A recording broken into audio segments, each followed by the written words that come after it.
What is the deal, guys? It's your boy Z85 Jew. We are back here in another video, and today this video is actually about my 2002 Lexus IS300, and I want to go over a few things that have been happening to me, and I want to try to see if I can help anybody out there with an IS. So sit back and enjoy this video.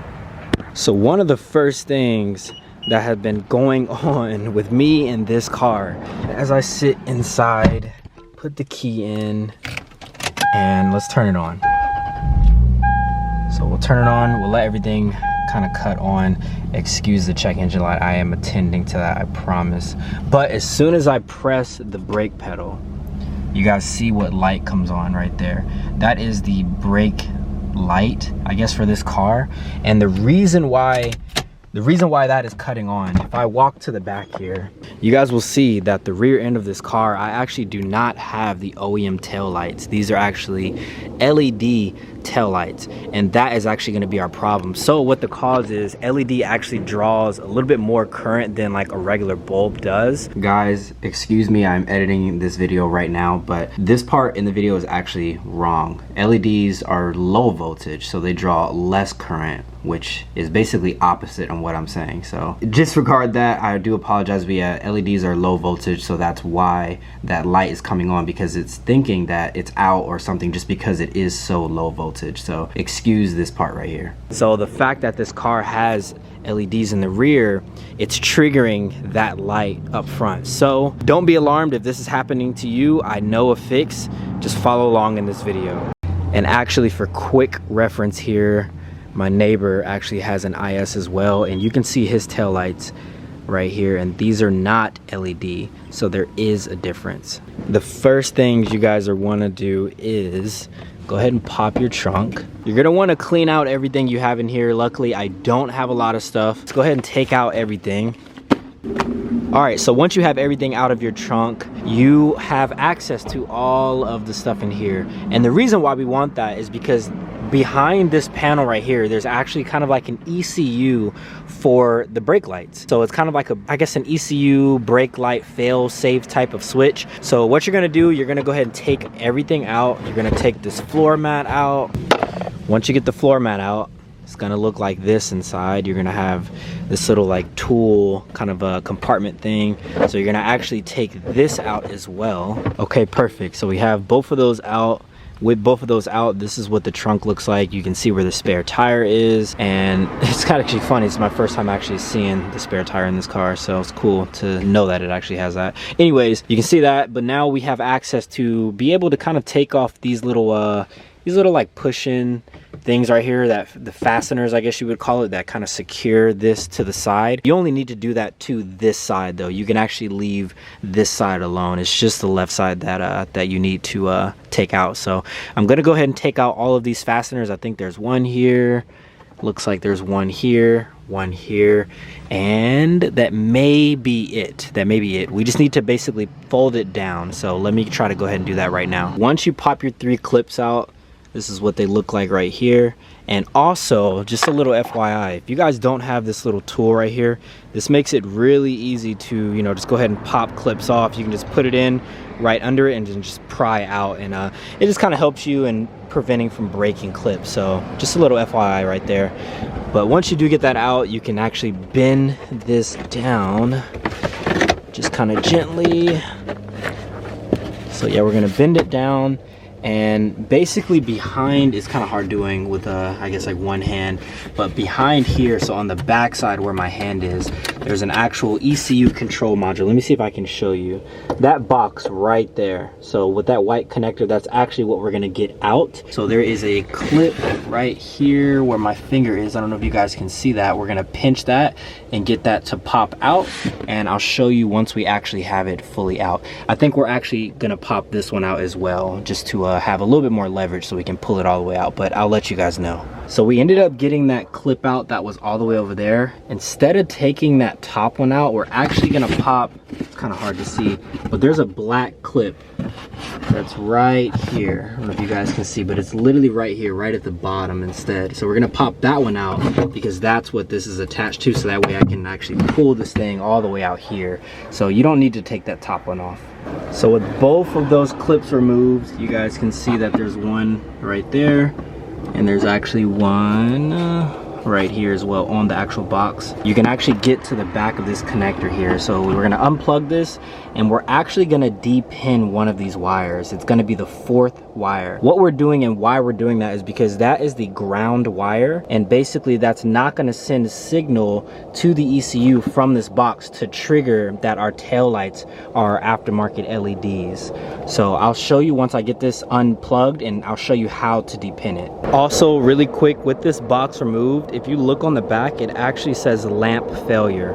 So remember what I was telling you, this is kind of like a smaller ECU that will basically trigger the actual ECU to let the car know, you know, hey, there's a tail light out. Making our way back in here, looking at the actual connector, however, you want to de-pin the 4th one.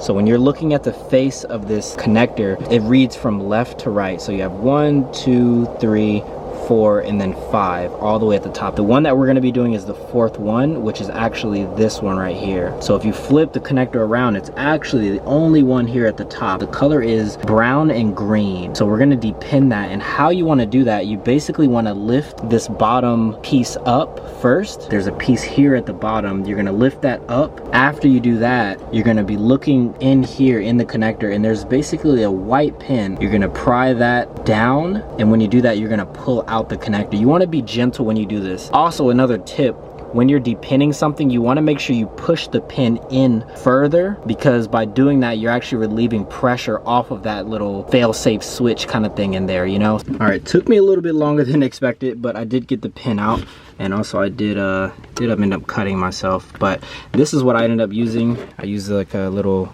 pick. Just make sure it's skinny enough. If you have something a little bit skinnier, it's easier, but that will work. So now with this out, what I'm gonna do, I'm actually just gonna fold this back and electrical tape it just like that. Plug everything back in. Before I put all of the panels on, of course, I'm gonna plug in the box and then turn on the car to make sure that that light doesn't come back on. But theoretically, since this is the ground wire, this shouldn't send the signal to the ECU up front to trigger that actual light on the dash. All right, moment of truth. Let's hop back in here. We're gonna turn on the car. So again, I didn't put any of the panels back on. So what would happen for me when I would put my foot on the brake here, that's when it would show up. And looks like our problem is fixed. Yes, sir. So you guys can see I'm kind of like pumping the brakes and it's not popping up. So perfect, I did fix that issue. And just like that, I got everything back in there. I just realized that there actually is a clip all the way at the back here, but for me it wasn't in, so I did just add a little clip there. But the reason why I chose to de-pin that pin instead of cutting it, because you can actually cut it, it's the same exact thing, is because if I ever decided to go back to like an OEM style tail light, it would prevent me from having, you know, that fail safe as far as like the car letting me know, hey, a light is out. That's the only reason I opted into trying to de-pin it as opposed to just cutting it. You know, I did want to have that option just in case I ever did decide to go back, which I probably wouldn't. I really do like these LED tails. They look really, really clean in my opinion. All right, guys, so one of the other things that I need to do to my Lexus IS300 is actually something suspension wise. So you guys can already see I have the car up in the air. I have the wheels off over there. And from the steering wheel, I've actually been getting a lot of feedback where it's like when I turn to the right, it just kind of like shakes a little bit. It's only to the right. When I'm going straight, when I turn to the left, it's completely fine. And what I found, once I took the wheel off and everything like that, once you're coming down here, look at this, man. You can see my sway bar is right here, right? I know the lighting is horrible. My sway bar is right here, and this is an in-link. This is barely connected, bro. There's no nut or bolt on that. I hope you guys can really see that, man. But basically, there's no nut there, right? There's no nut right here where there's supposed to be a nut. So what I'm gonna do, I actually ordered some new, ordered some new in links right here. So these are brand new for both sides. And even though the other side is connected, I will show you that really quick. I'm just gonna go ahead and replace them since I do have 2 new ones. So should be pretty easy. I probably shouldn't have said that, but yeah, it should be pretty easy. So let's go ahead and take that off and install the new ones. I won't bore you guys with that. I will show you the finished product, and then I'll show you there's a few more things that we are gonna be doing to this car. I wanna update you guys. So this is what this thing looks like. And bro, can we just get some appreciation for the Dailies coilovers? BC Racing, what?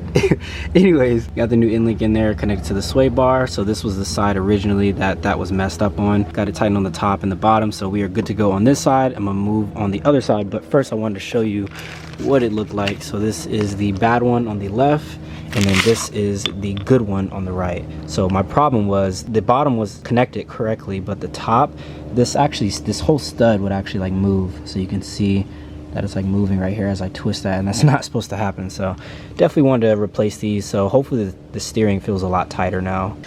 All right guys, we are finally in the IS300. I just finished, so we're gonna test it right now and see how she does. Turn that heater on, man. Ain't no way he told me to turn the heater on. Oh, bro. This fool. I can breathe it.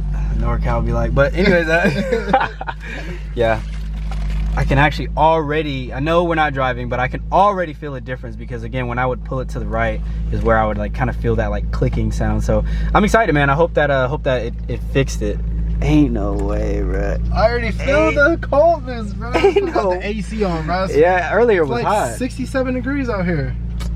57, so excuse me. 76, sir. No, it's not. It's 76. That's off. It doesn't matter. Yo, you guys have no idea. This feels so much better. Just like moving the steering wheel left and right, it feels so much better. Before, again, when I would turn to the right, it would I don't know, it would have like this weird like kind of like clicking sound and like feel in the steering wheel. And I think it's because, again, that one in-link didn't have a nut on it. So now that they both are in there and they're both tight, dude, this thing feels solid. So I'm excited. But lastly, one of the other things that I was gonna do that didn't come in the mail yet was gonna be the auto leveling of my headlight. I'll have to unfortunately throw that in another video, just because this video is probably getting kind of long. So meanwhile, while we're waiting for parts for the IS, we're gonna be working on this car. And if I go underneath right here, you guys can see that I do have like a little pan here, and the reason is my power steering is actually leaking a little bit. If you look kind of like right there, you can see where it's a bit wet and coming all the way under here. Yeah, look at this. My floor is freaking messed up. But if I come under here, I don't know how well you guys are gonna be able to see, but I have 2 fittings right here. So I'm gonna try to point to them right here. So I have one there and one there, and they're actually leaking pretty bad from them. So what I'm gonna do, I'm gonna take them off, drain out all of the power steering fluid, and then after that's done, clean everything up, apply some thread sealant to the actual threads of the fittings that are actually like in the rack. And then also I'm probably gonna try to see if I can apply an O-ring. I don't know if that'll help, but you know, at this point might as well. So I'm gonna do all that. Once I do that, tighten everything down, let it cure for 24 hours, and then we should be good to go. All right guys, I finally have the fittings back on there tight with the new thread sealant. Unfortunately, I wasn't able to use the O-rings because you guys know I had 3 of them, and this was the only one, the smallest one, that was able to kind of fit it the best, and I didn't want to just use one and not have one on the other. So I'm going to keep it to the side just in case I do need to buy another one. I can match it to that size. But the thread sealant did work really good on my fuel system, so I'm hoping in this case that it can work really good with the power steering. So I'll let it cure for 24 hours because that's what the bottle says, and we'll check back in to see if it is still leaking at all, and we'll go from there. What is going on, guys? It is a brand new day. As you guys can see, it's 7 a.m. in the morning, and I just took the car out just for a quick drive, and I just wanted to confirm that yes, those in-links made a huge difference. I no longer feel that clicking sensation in the steering wheel. It feels so much tighter. So I would confidently let somebody drive this car now, like say if we were out or something. But before, I would have definitely held back just because I would have been embarrassed, you know, as far as the way it was driving. So I really wish that I could have been able to fix these two lights in this video, but in order for me to kind of keep my consistency up of posting Monday, Wednesdays, and Fridays, I'm gonna have to postpone these until the next video. So if you guys are interested in seeing how I fix those and what these lights actually even are, just wait for the next video. It'll be on Monday. But with all that being said, I hope you guys enjoyed Friday's video, and I will see you guys in the next one. I'm out.